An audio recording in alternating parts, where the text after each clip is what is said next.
Mrs. Wititterly,' said her husband, addressing himself to Mrs. Nickleby, 'is sought after and courted by glittering crowds and brilliant circles. She is excited by the opera, the drama, the fine arts, the nobility, my love,' interposed Mrs. Wititterly. 'The nobility, of course,' said Mr. Wititterly, 'and the military.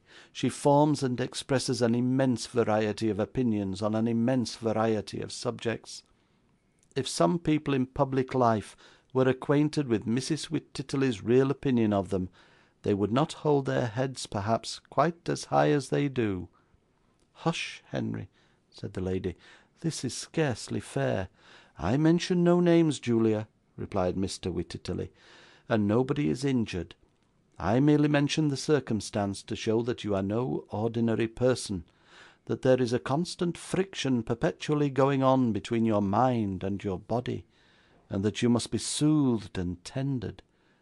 Now let me hear, dispassionately and calmly, what are this young lady's qualifications for the office?'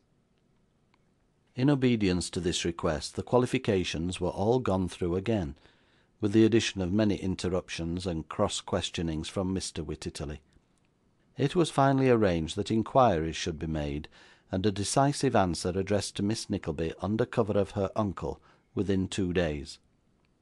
These conditions agreed upon, the page showed them down as far as the staircase window, and the big footman, relieving guard at that point, piloted them in perfect safety to the street door. 'They are very distinguished people, evidently,' said Mrs. Nickleby, as she took her daughter's arm. 'What a superior person Mrs. Wititterly is!' 'Do you think so, mama?' was all Kate's reply. 'Why, who can help thinking so, Kate, my love?' rejoined her mother. 'She is pale though, and looks much exhausted. I hope she may not be wearing herself out, but I am very much afraid.' These considerations led the deep-sighted lady into a calculation of the probable duration of Mrs. Wititterly's life, and the chances of the disconsolate widower bestowing his hand on her daughter.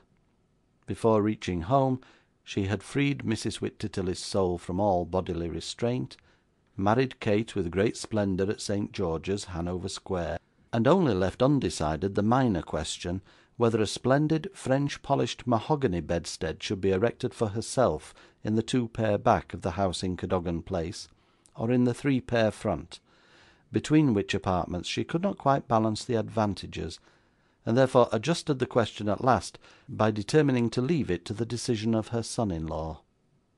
The inquiries were made. The answer, not to Kate's very great joy, was favourable, and at the expiration of a week she betook herself, with all her movables and valuables, to Mrs. Wititterly's mansion, where, for the present, we will leave her.